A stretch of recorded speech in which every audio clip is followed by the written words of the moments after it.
So, I was messing around with some things, and I encountered a cool desktop automation Node.js library. It's called Robot.js, and I wanted to see what I could do with it. I thought writing a bot that could win Bloons Tower Defense 5 would be a cool way to test it out. I think that it was fairly successful. I guess you'll get to see the results. Enjoy. The first thing I should do is set up some ground rules for what I'm trying to achieve. A BTD5 bot needs to be able to make it from round 1 to round 50 with no human interaction. This is easier said than done, as there are a lot of dialog menus it will need to click through, and it will need to know what to buy and when it can afford it. My implementation of this was poor, but ultimately effective. Here's the bot's code. So the first thing it does is requires the robot.js node library that handles all of the operating system interactions for reading from the screen, mouse input, keyboard. And then the next thing it does, now this code, so first off, actually, this code terrible. So to give you some idea, we've got right here just some like magic number, color value. We've got color values on their own variables that could have been put on one of these objects, and then we've got color values on objects. So there's like no consistency. We're just spitting out all of these. This should have been split between multiple files. I didn't feel like it. This was just me playing around with the lever and trying to see if I could get this to work without going through the trouble of refactoring it, which I did. So the first thing after acquiring Robot.js is we get all the positions and colors set up for the relevant parts of the screen. Now the better way to do this, instead of like absolute offsets from the corner of my 1080p monitor, would be to first declare um, the game position on the 1080p monitor, and then do everything as an offset from that. So that then, if I want to run it on another machine, I just have to find the game offset, and everything will automatically adjust. In the future, I will do that. I did not think this through enough, and I did not feel like going back there and finding these, because the way I found these was I would hold the mouse over a spot while the robot.js loop was running. Here's the code that does that. So every, it's milliseconds, it would log out my X and Y position of my mouse and the color edit. So yeah, that's how I found these offsets. So nothing fancy. Um, and so set the screen, robot.get screen size. So that's another thing. All of the screenshots I used to do this were not, they were way larger than they needed to be. I could have just done it relative to a specific region, but I didn't do that, and it would have been way more optimized. So we set up the number of bombs, ninjas, and dart monkeys purchased. We set up the loop interval that calls the update function every, well, 6 frames. Yeah, 6 frames per second. And so here's the update. So if Bloon OK message, so this is checking if the, so when you unlock, yeah, so when you have a new Bloon class coming in, the Bloon OK message comes up, and this just has it, click it if it's there. Rank OK if you unlock a new rank. If you unlock a new upgrade, it'll click there. And then if the round is not going, so if the go button is visible. I used to have a spam OK that would deal with these, but it didn't actually work very well. It'll try to buy things, say that it bought things, and then it'll try to start the round. So this code right here I ended up not using. It could take you from the main menu to the game. Ultimately, I decided I didn't want to take the route of having to do full circles, just because I didn't really see any benefit from that. I didn't see how it made anything that much cooler. So here's an interesting function here. It involves the buying. So the first thing it does is takes a picture of the whole screen. It takes the color at the dart monkey position on the right, ninja position, and bomb position. So like how it's got the right panel here. If they are like lit up, it'll check that. So it sets the desired color to dart monkey by color and target. Sets those up. So if bomb color, so the position on the side panel where the bomb is equals the hard-coded value that it wants, and it hasn't bought too many bombs, it'll set up to buy a bomb tower. So it'll set the desired color to bomb's color, it'll set the color at the position to this, and it'll set the target to the bottom object with its .x and .y. Same thing with ninjas, so the ninja cap I decided to ultimately effectively remove, and dart monkeys, originally this wasn't capped and it would just buy like 3 or 4 of both of these and then just spam dart monkeys, but I ran out of space on the map. And so if none of these conditions are met and therefore no target is set, it just returns and doesn't buy anything. Otherwise we begin a while loop that ultimately, if there's no space left on the screen, this goes on forever here, which is unfortunate. I never had to address it because things worked. So don't really worry about this. This has to do with how long until it moves the mouse around. It's not worth worrying about. So it moves the mouse to target.x and target.y and clicks. So that's just moving the mouse over on top of the buy side, and then so it tries 100 times to place it somewhere on the map. Just its placement is brilliant. Just a random x and y value on the map, so that's why it has to try so many times. That's why later on it takes longer.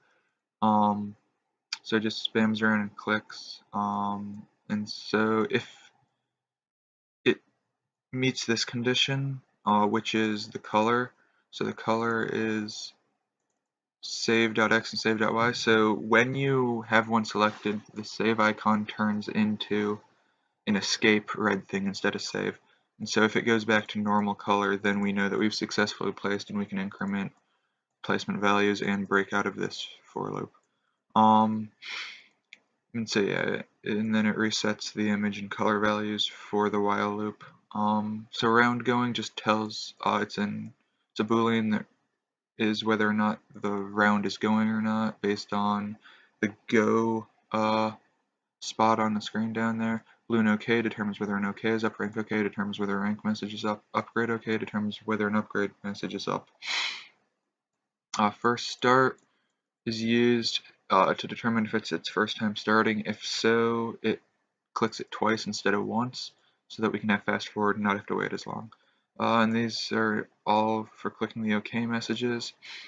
I don't really know. Oh, this was old code that's irrelevant now that I used to test originally. So yeah, the code is not very good, but it works. It should work on most easy maps the way it's set up. I don't have like hard-coded start values to try to place monkeys in specific positions. You might need to try a few times. If you get bad bomb placement, you might get owned by around 37 leads. It's possible, but you should with this get a few. And if you notice, it says 15 DMs and 4 bombs, when in reality, there's some bug where the DMs and bombs and ninjas value will get incremented when it shouldn't be. So it's more like 5 to 10 DMs and like 1 to 2 bombs. But yeah, I mean, the code is relatively readable, not the best, yeah, but it works. So here's the footage of the actual gameplay.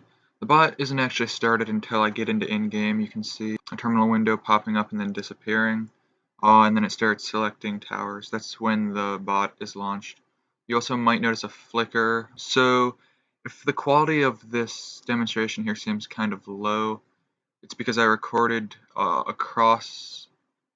Windows remote desktop session to a VM on my network, because I didn't really want to have the robot.js running locally on my own machine, because sometimes my code would break and it would explode and I need to reboot the VM, and it was a lot less painless than needing to reboot my whole machine, because I mean I was doing other things in the background. I think I'm going to start speeding up the footage. Ultimately, I think the bot took about 15 minutes to complete Game On Easy, which isn't great, but big issue was tower placement. Enjoy.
The bot should be wrapping up for a win shortly.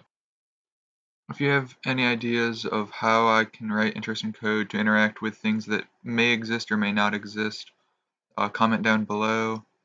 Thank you for watching.